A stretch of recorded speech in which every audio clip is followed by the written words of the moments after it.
โอเคเดี๋ยวน้องจะมาสอนเนาะวิธีการจะเอาวิดีโอจาก TikTok เฮ็ดแนวใด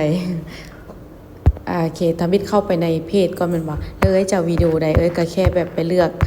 สมมุติว่าอยากได้วิดีโอของฮานเนาะเป็นแป๊บนึงเด้อเป็นวิดีโอนี้แม่นบ่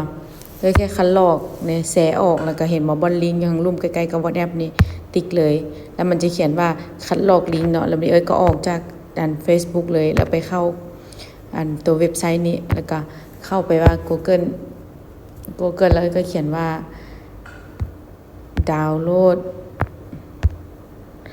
ลดวิดีโอ Facebook นี่บ่นี่แล้วก็เข้าไปนี่เข้าไปบนลิงก์นี้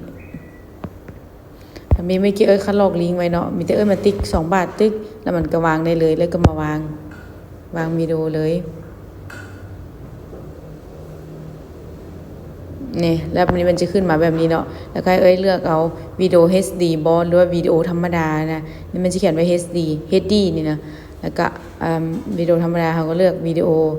จะเลือกแบบใดก็เลือกแต่ว่าน้องจะเลือกเอาวิดีโอธรรมดาก่อนเนาะเพราะมันจะเปลืองความจำเนี่ยมันจะขึ้นมาดาวน์โหลดบ่แล้วโค้ดปิดมันแล้วมันจะขึ้นอีกคำนึงว่าดาวน์โหลดเบิ่งหรือว่าดาวน์โหลดเขาก็ติ๊กว่าดาวน์โหลด